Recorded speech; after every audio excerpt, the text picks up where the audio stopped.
afternoon, everyone. Today is September 24th, 2024. My name is Timothy Langley. We're talking to you today from downtown Tokyo. I'm joined by my co-host, Dan Harada from Nagatacho Forum. Good afternoon, Dan. Hello, good afternoon, everybody. Dan, the election of the president of the LDP happens in just 3 days. Today is the 24th. The election starts on, or the election campaign ends on Thursday, and then there is the election on Friday. There are 9 candidates. I think most of the people who are in our audience are very well familiar with the process, with the individuals. What they're here for is more insight and maybe some depth about what's going to happen after the election on Friday. But let's just, to keep everybody up to speed, let's talk about what's going to happen on Friday. Dan? Yes. Well, in the 8th floor of the party, all the members will meet and we will open the ballots. If, which is unlikely, but if in the first round there is a winner, then that's the end of it. Mm-hmm. What is far more likely is that there will be a second round where the top 2 contenders in the first round will fight each other. Right. Okay? So can we show the slide, the first slide, please, Maya? So this is the way that the voting happens. There are 368 members of the LDP, some in the lower house, some in the upper house. They have 368 votes, and that is compared to 368 votes that are distributed among the million plus LDP card-carrying members. Dan Harada is actually a card-carrying LDP member, and that's why we're so grateful. And obviously his insight is gained as a consequence of being in this field for so long, but also being a member of the LDP. So everybody will gather on the 8th floor. The votes from the members like yourself, Dan, those are being sent in by postcard, or by, is there another way that they can submit their vote? No, it's only by postcard, and the postcard must arrive by Thursday, the 26th. Okay. And as you said, there are 9 candidates. We can take a look at the candidates a little bit later, but there are 9 candidates, and the vote between the members of the Diet and the members of the party is for the first round. And if somebody wins 50% or more, then they become the president of the LDP. Like you said, more likely, since there are so many candidates, it's going to be a runoff. So the first top winners get it. So the Diet members get to vote again. How do the party members get to vote again when there's just those 2 people that are identified for the first time on Friday? Well, they go and write the person's name and put it in the box. The LDP members like yourself, how do you get to vote on Friday? I see. Well, no, I do not get a vote on the second round. Okay. On the second round, there is 1 person per state. In other words, 47. And in the first round, a person, for instance, in Tokyo, which came out on top, will be the Tokyo member, the Tokyo vote among the 47 in the second round. Okay. So that's why we kind of know the outcome before the first round is finished, right? We know at least what the LDP members are going to vote. We don't know what the Diet members are going to vote. Well, by Thursday night, we would probably know almost how all the Diet members will vote. And at this point in time now, I think we know about 85%. Okay. Will go. Great. Can we go to the next slide, please? So for everybody that's in the audience, I think you're already well familiar with the individuals who are here. You've been following Japanese politics and following my briefing on Sundays and Dan's briefings every first Thursday of every month. So you know who these players are. They're basically old hands at Japanese politics. They've been in the Diet for several sessions. But I think the way the polls have been going over the last couple of days, particularly, it's been rather volatile, hasn't it, Dan? Ishiba has been always singled out as one of the first contenders, but there was a lot of change over the last 2 weeks, wouldn't you think? Yes, there were. Ishiba and Koizumi-san have been jockeying for number one position, depending on which newspaper and so on and so forth. On the other hand, Takaichi-san, maybe 2 weeks ago, nobody would think that she would be where she is now among the top three contenders. She has risen from very low to where she is now. Tim? How do you think that happened? I mean, she is an astute politician. She was hand selected by Prime Minister Abe in recognition, even though she wasn't a member of the Abe faction, to be a candidate in the last election when Mr. Kishida became prime minister. But it's not like she came out of the dark, but she's not a member of a faction. She's there on her own credibility and on her own dynamics, isn't she? Yes, that's correct. Having said this, though, she still has a large number of followers from the former Abe faction for the historical reason which you just mentioned.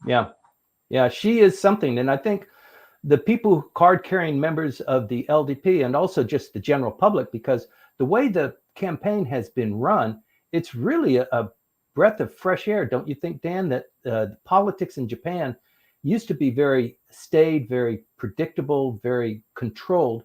And now with these 9 candidates, you really get to see, not a whole lot, but you get to see a little bit of the dynamism. You get to see a little bit of their personality, what their policies are.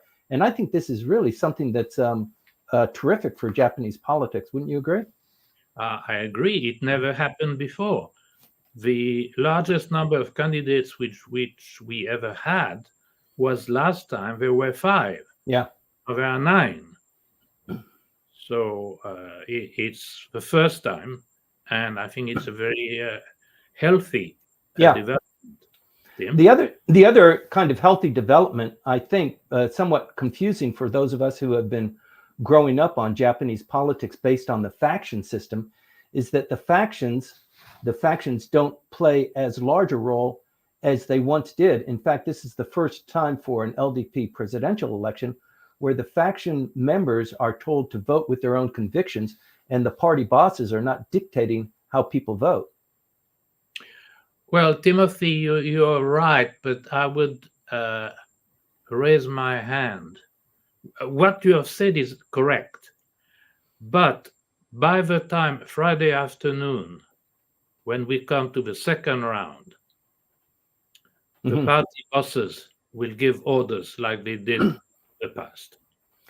So isn't all the jockeying being done right now? That jockeying will be finished, like you said, on Thursday, and the result will be revealed to us on Friday. But is there more jockeying to be done? I guess there is. No, there is. There's still until the very last minute, there will be jockeying going on. Okay. So, Dan, you live your life on Nagatacho. You're in the Diet, visiting people. You're talking with members of the parliament on a daily basis. The standard right now, as far as LDP Diet members are concerned, it really consists of only the 3 candidates that we have identified here. The other 6 candidates really are not seriously considered to have a chance to succeed in the first round. Is that right? No, that's absolutely correct. There's no way that the 6 below here on the screen have a chance. It be the top 3. There's no question.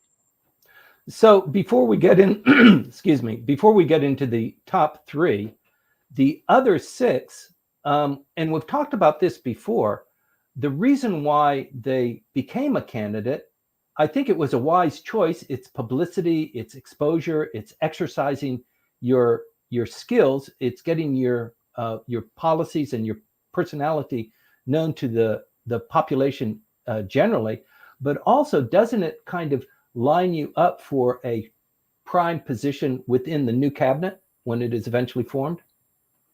Well, clearly so, yes. I mean, the first, as you said, the most immediate purpose is personal PR. Yeah. And when the next cabinet is formed, they will probably already are hoping for a position. But that is a little more nebulous, Mhm. because I repeat, the power of the faction leaders will emerge again before the second round, or actually Right. have already emerged. Right. But don't you agree that in the past, in order to be prominent, to be selected, to be identified as a potential candidate, took a whole lot more investment of time and effort and legacy than it does right now? 9 candidates through their own, and 20 endorsements were able to identify themselves. So these guys are not going for the rest of their political careers. They will be top runners and mavens of Japanese politics. Isn't that correct? Absolutely correct. Yeah. That's why we got 9. Yes. So, the long and the short of it is that Japanese politics is not going to be, it's not going to return to what it used to be, decided by factions and faction bosses. We've got a whole new can of worms here. Yes, but again, I want a flag that on the second round on Friday, the faction leaders will still command the way the vote goes. Okay. So there's still plenty to be anticipating. So for everybody that's listening to this briefing, stay tuned on Friday and listen to the assessments that we're able to provide later. But let's talk about the 3 top candidates now. There's Mr. Koizumi, there's Mr. Ishiba, and there's Ms. Takaichi. Can we talk about the 3 of those as potential candidates to become party president, Dan? Yes, well, Koizumi-san has an advantage. His name is well known, and he brings youth and whatever. And so, yes, it's the first time he runs. Okay. On the other hand, Ishiba-san has been around for quite a while. In fact, this is his 5th time. And people have said, well, if you have failed 4 times, maybe we shouldn't give up a 5th time. But anyway, he's still there. He has not as many friends in the party as others. He's a bit, he once was out of the party and then came back. But anyway, and she is actually the maverick in this particular race. And well, that's about it. She has a perfect, they all, except for Koizumi-san, who is only 43, they all have a solid background. And the only difference is a personality. Yeah. So one of these 3 is going to fall out because they will be the 3rd largest vote getter on Friday. And that election will happen on the same day, within an hour of each other, round 1 and then round 2. Isn't that right, Dan? Correct. Yes. Yeah. Well, so maybe it's 1 hour or 2 hours. I don't know, but the sequence is correct. Yes. Friday night, we know who is going to be the party president. Well, it's difficult and probably unwise for us to make any predictions, but just looking at these 3 personalities in the context of what else is going on in Japanese politics, the Constitutional Democratic Party had their election, and their new president is the former prime minister. He will be a tough contender for the new prime minister, especially in probably a pretty fractious and very volatile first extraordinary session. Yes, that is correct.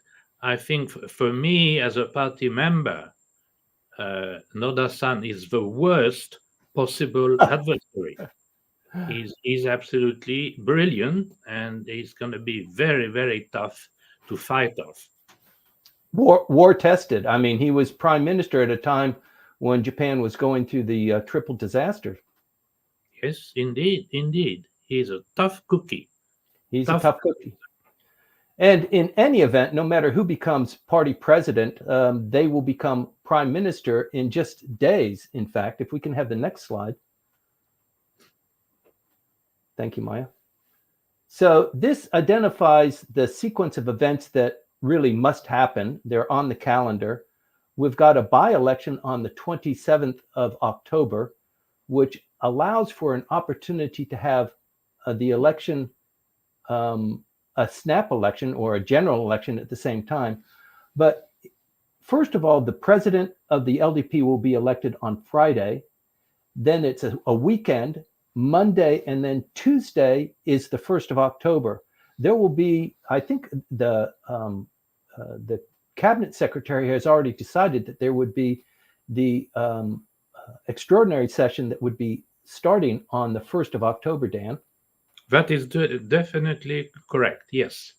And at that time, Mr. Kishida will officially resign, and the newly elected party president will be elected by the Diet on the same day or just after Kishida-san has resigned. What a tough time that must be. So of these three individuals, excuse me, of these three individuals, before Friday, they already pretty much have to have their cabinet already selected, wouldn't you think? Or at least certainly by Tuesday, but that's a tough time frame. Yes, but they know who backed them up during the campaign, whose support they got, and they pretty much have an idea of who they're going to select for the cabinet. All three of them do? Well, I'm sure.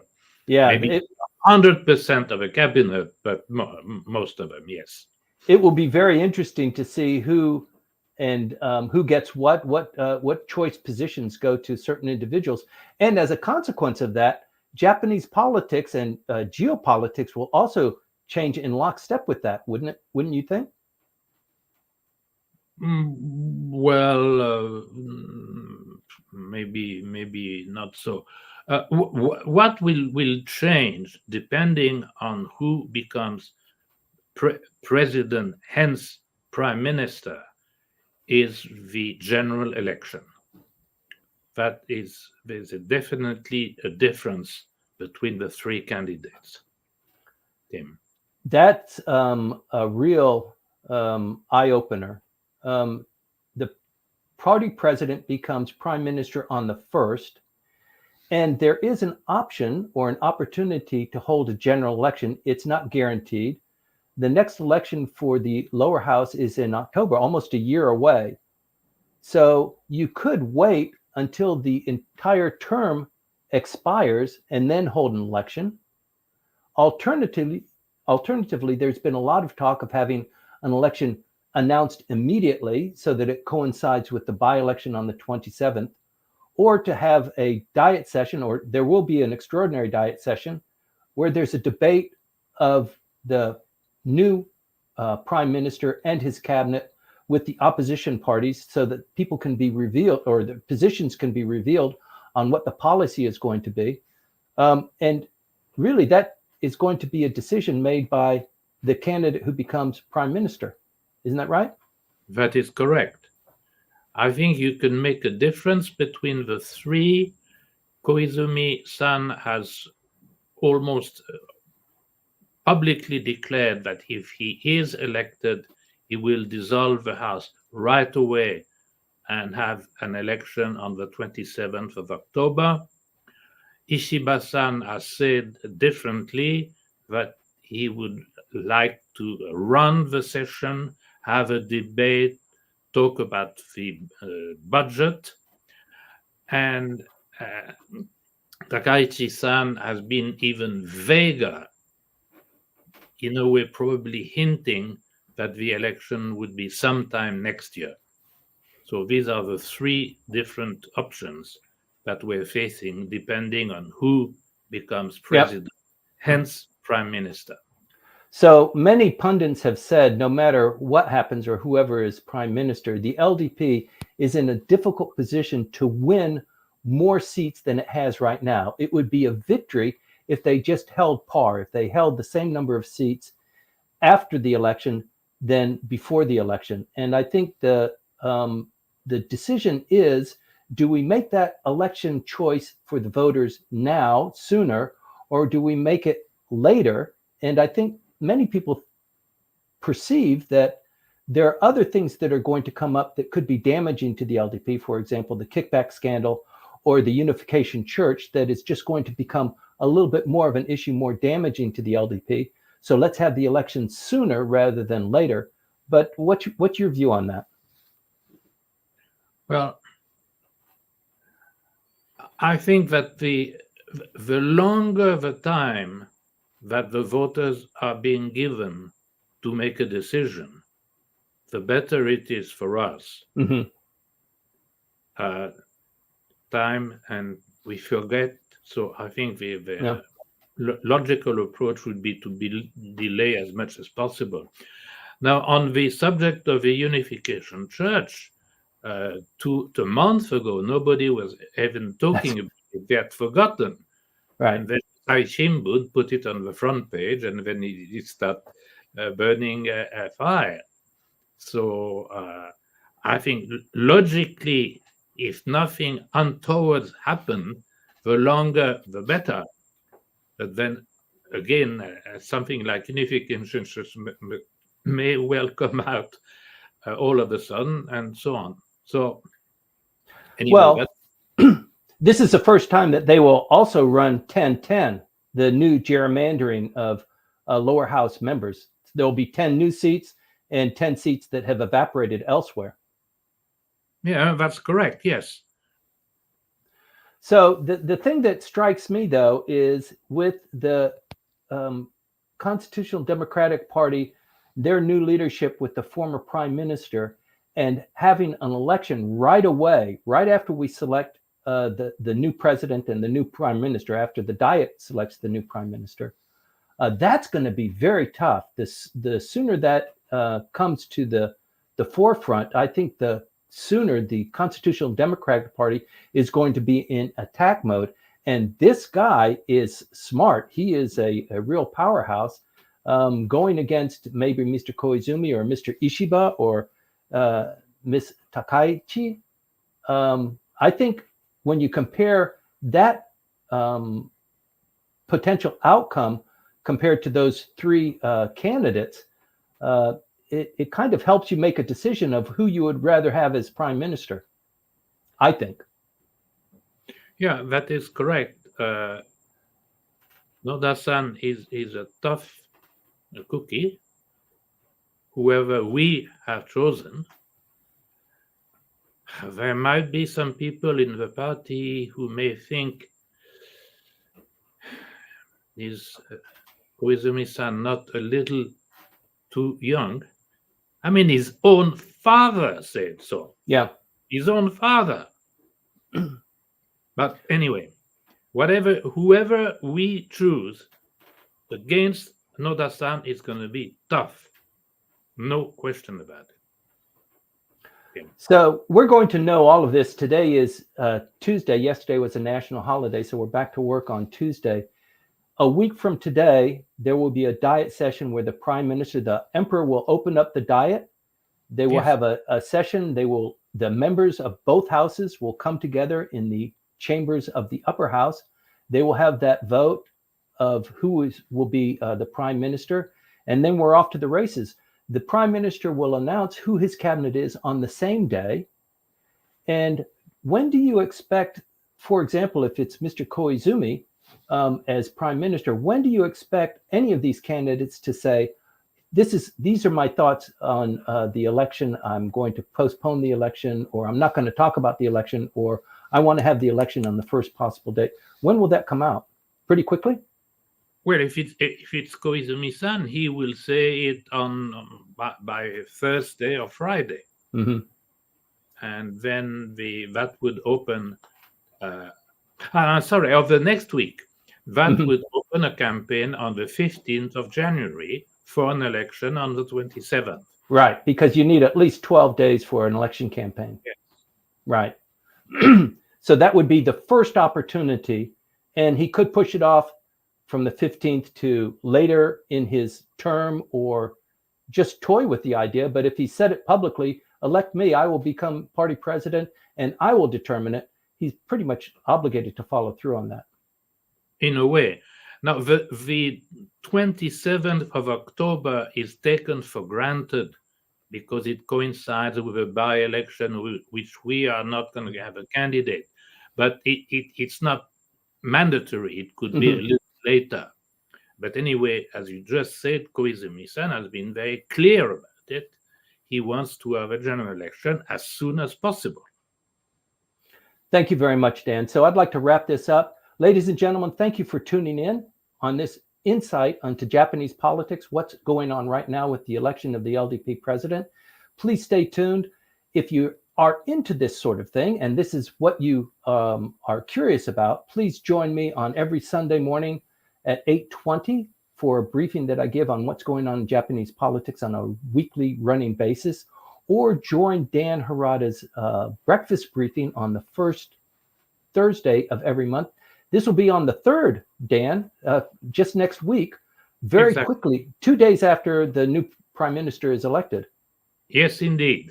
I think you're going to have a full house. So if, ladies and gentlemen, if you're interested in that, you need to write to Dan through email and make a registration there so that there's a seat for you and a breakfast at a always enjoyable and very insightful breakfast briefing. That's it for me, Dan. Any closing comments? No. The only one is beware of Noda-san. He is terrific. He's a tough adversary. Thank you very much. Thank you very much. Thanks, everybody. Thanks for tuning in. Please stay tuned. Thank you.